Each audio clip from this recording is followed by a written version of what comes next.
Ice.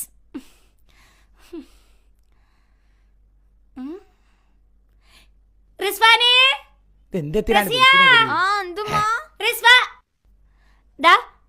കിതാബിലെ കടലാസാണെങ്കിൽ എടുത്തു കൊണ്ടോയിക്കോ. ഞമ്മളിപ്പോ ചുറ്റിക്കുട്ടി കത്തിച്ചാളുന്ന.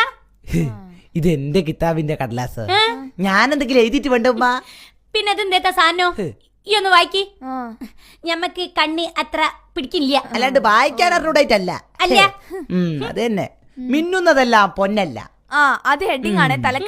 തലേക്കെട്ട് ഉസാറായിക്കണേ. ഒരു ഭയങ്കര അർത്ഥമുള്ള വരിയല്ലേ മോളെ. മിന്നുന്നതെല്ലാം പൊന്നല്ല. ഇതെടുന്നാ മന്ന് ഒരു എത്തും പിടിക്കിട്ടില്ലല്ലോ. വായിക്കെന്തായാലും. ജീവിതത്തിന്റെ രണ്ടറ്റങ്ങൾ കൂട്ടിയോജിപ്പിക്കാൻ നമ്മൾ പെടാപ്പാട് പെടുമ്പോൾ ഒരറ്റം പിടിക്കാൻ എന്റെ കെട്ടിയോൾ എപ്പം കൂടെ ഉണ്ടാവും. തങ്കപ്പെട്ട സ്വഭാവം. അതുകൊണ്ട് സ്വർണ്ണം കേട്ടാല് ഓൾ ആടെ കിടന്നു മരിക്കും. ഇന്റെ സ്വഭാവം പോലെ തന്നെയാണല്ലോ ഓളെയും സ്വഭാവം. ഒരു ഭയങ്കരമായ സത്യം ഞാൻ വെളിപ്പെടുത്താൻ പോവുകയാണ്. ഞെട്ടരുത്. എന്റെ കെട്ടിയോളിട്ട് നടന്ന ആഭരണങ്ങൾ മുഴുവൻ മുക്കുപണ്ടങ്ങളാണ്. ഓളെ സ്വർണം മുഴുവൻ വിറ്റിട്ട് ഞമ്മള് വാങ്ങിക്കൊടുത്തത് തിരൂർ പൊന്നാണ്. ഓക്കത് ഇതുവരെ പിടുത്തം കിട്ടിയിട്ടില്ല. റിസ്വാനെ, ആ പെണ്ണ് ഞാനും കെട്ടിയോൻ എന്റെ ഉപ്പച്ചിയും ആണെങ്കിൽ മൂസക്കന്റെ മയ്യത്ത് ഇവിടെ വിൽക്കാനും. മോനെ സീരിയൽ കാണുമ്പോൾ നല്ല രസമുണ്ട്. ബാക്കി കൂടി വായിക്കും. ഉമ്മച്ചി കേക്കട്ടെ. ഉമ്മച്ചേ, ഇനി വായിക്കാൻ ഞമ്മക്ക് പറ്റൂല. കയ്യും കാലും പറിക്കുന്നു. അതിന് ഈ കയ്യും കാലും കൊണ്ട് വായിക്കണത് പയ്യോണ്ടല്ലേ. അതിനെ കൊണ്ടാണ് വായിച്ചോട്ടാ.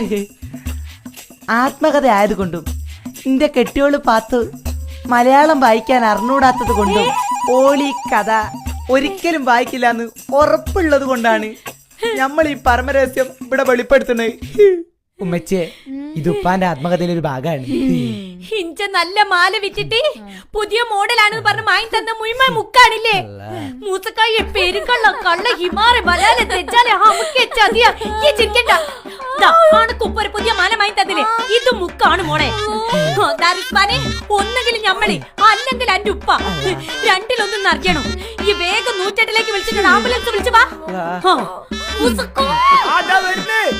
എന്തേനി മോളെ ഉമ്മാന്റെ കാറ്റ് പോയി ഒച്ച കെട്ട്? ഉമ്മാന്റെ കാറ്റല്ല, ഉപ്പാന്റെ കാറ്റപ്പോ പോവാൻ പോന്നെ. ഉമ്മ ഉപ്പാന്റെ ആത്മാവ് വായിച്ചു. നിങ്ങള് എനിക്ക് വാങ്ങി തന്ന പണ്ടം മുഴുവൻ മുക്കായില്ലേ. നിങ്ങളെ സ്നേഹം മുഴുവൻ മുക്ക് പണ്ടം പോലാണില്ലേ. നിങ്ങൾ ഇത്രയും കാലം ഞമ്മളെ പറ്റിക്കാനില്ലേ. എന്റെ സ്വർണ്ണം മുഴുവൻ വാങ്ങി തരാണ്ട് ഈ പുറയിലേക്ക് നിങ്ങൾ കയറി പോരുത്.